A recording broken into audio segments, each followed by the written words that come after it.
Queridos irmãos diáconos, irmãos e irmãs queridos, vindos de muitas partes para esse encontro, imagino, desejado ardentemente por vocês, e posso dizer, desejado ardentemente pela igreja, num tempo muito especial, no início do mês missionário extraordinário. Aqui nos encontramos com muitas formas de missão. Que bom! É Deus mesmo quem se encarrega de chamar e capacitar os seus para muitas tarefas na igreja e no mundo. Deus seja louvado por aquilo que vocês são e por aquilo que vocês fazem. Vocês são também expressão bonita da dimensão missionária da igreja. Importante que não percamos jamais de vista que o que nós temos talvez de mais bonito e de mais testemunhal a oferecer é a nossa comunhão. De modo que possam também dizer de nós o que diziam dos primeiros, segundo a palavra de Tertuliano: vejam como eles se amam. Isso também precisa circular muito e explicitamente entre nós, entre vocês, de modo que mesmo na diferença de cada carisma, de cada serviço, de cada missão, haja um belo testemunho de comunhão, de amor vivido, que possa chamar a atenção daqueles que não creem. Para além disso, e já bastaria isso para destacar a beleza do carisma de cada um, também estamos, para além do mês missionário, na Semana Nacional da Vida. E posso imaginar que aqui estão carismas que cuidam das muitas vertentes da vida, desde o nascimento, desde a gestação até a morte. Imagino que os seus carismas, em algum momento, respondam às necessidades e às demandas das vidas humanas. Imagino que entre vocês haja quem se ocupe, se não do cuidado das gestantes, pelo menos se ocupe do cuidado de ajudar os casais no processo de estarem abertos à geração da vida.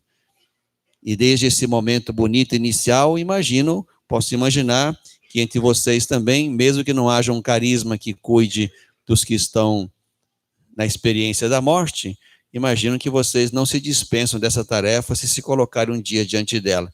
E ajudarão também a morrer aqueles que estão na experiência do último suspiro.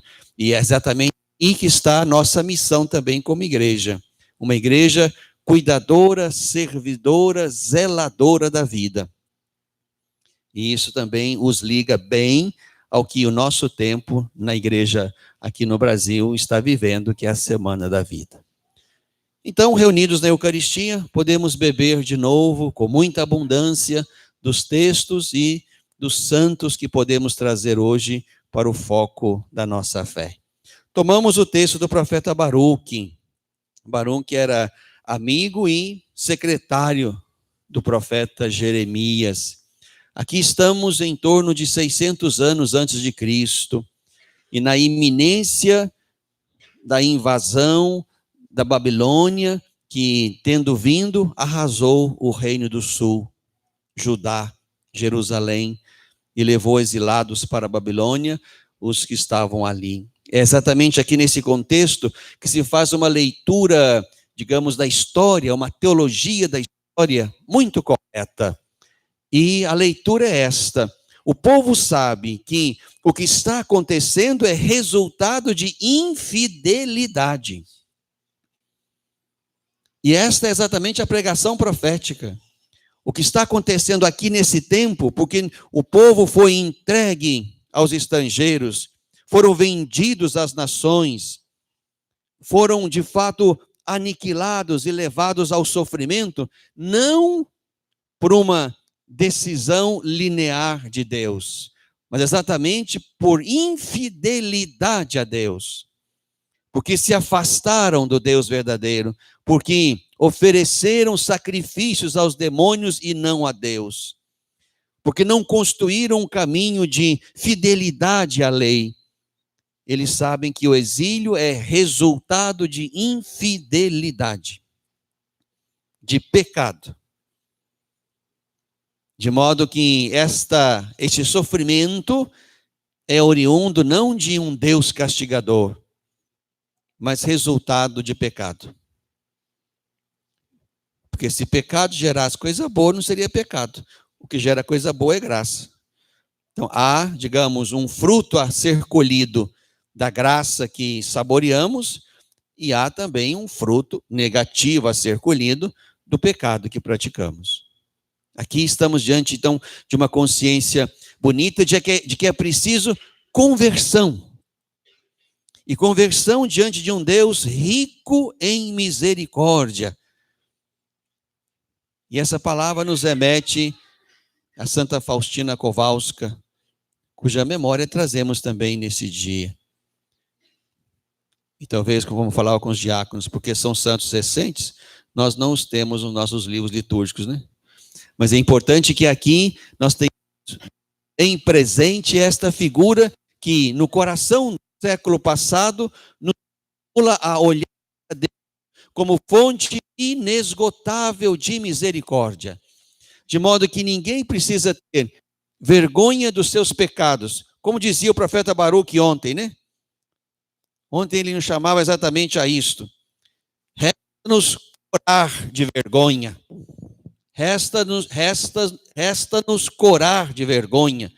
É assim que falava ontem o profeta Baruque. Então, diante de um Deus que em Jesus Cristo se revela encarnação da misericórdia, resta-nos, irmãos, ir a Ele, beber dessa fonte inesgotável, sabendo que misericórdia gera fruto bom, graça gera fruto bom, e o contrário também, pecado gera desgraça. Por isso, o convite dessa liturgia, de toda a liturgia, é o convite à conversão. Nós não estamos prontos. Nós não estamos prontos. Ninguém está pronto. É preciso que cada liturgia, cada oração, cada missão que realizamos, seja para nós todos um exercício cotidiano de conversão. Conversão gradativa, mas conversão possível e necessária. Depois avançamos para esse texto do Evangelho de Lucas, onde nos encontramos com 72. É uma narrativa apenas do terceiro evangelho, do Evangelho de Lucas. E aqui, os 72 enviados estão voltando, alegres por terem feito alguma coisa extraordinária. Senhor, até os demônios nos obedeceram por causa do teu nome. E aí Jesus põe o foco no lugar certo. O foco não é se eles expulsam ou não expulsam demônios. O foco é se eles estão na intimidade de Deus. Contudo, não vos alegreis porque os espíritos vos obedecem, mas antes ficai alegres porque os vossos nomes estão escritos no céu, na palma de Deus, na comunhão, porque estais na comunhão com o Senhor. E essa comunhão com o Senhor é a fonte de todo o bem. E podemos nos enganar se alguma coisa extraordinária não tiver Deus como a sua fonte. Mas é possível? Sim. Lá no Apocalipse está escrito que os demônios também fazem milagres. E aí um texto que eu gosto muito de citar é aquele que está lá no finalzinho do Sermão da Montanha de Jesus, no Evangelho de Mateus, quando no último dia alguns vão aparecer para dizer: Senhor, nós profetizamos em teu nome, nós fizemos muitos, e essa palavrinha está lá, muitos milagres no teu nome, nós expulsamos demônios em teu nome. Qual é a resposta de Jesus? Não vos conheço. Como assim? Então tem jeito de fazer profecia, expulsar demônio e fazer milagre sem ser conhecido por Deus? Tem. Por isso é preciso que a nossa profecia, o nosso milagre, o nosso exorcismo, esteja exatamente na comunhão com Deus, seja resultado de comunhão nossa com Deus, porque quem está inscrito no céu é aquele que tem comunhão com Deus. Porque não há comunhão no céu se ela não foi construída na terra.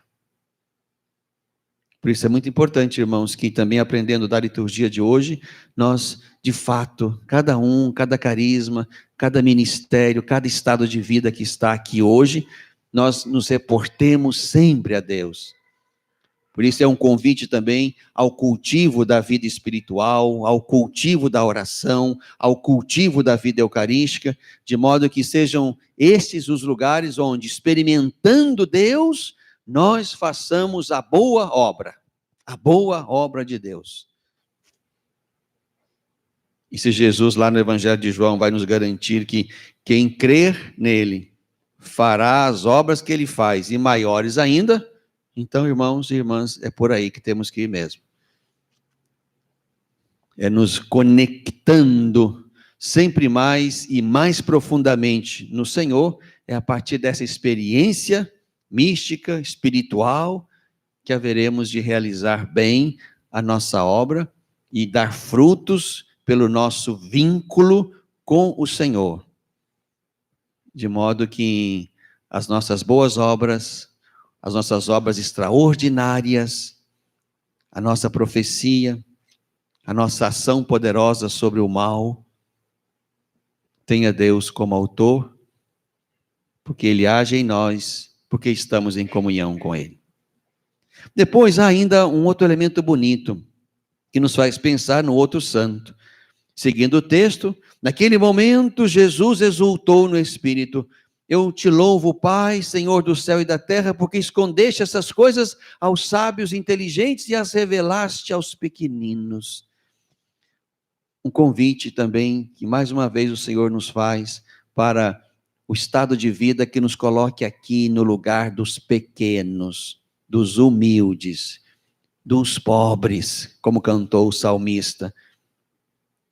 O Senhor atende à prece dos seus pobres, dos seus pequenos, dos seus humildes. E este é o lugar, irmãos, onde a gente dialoga com Deus.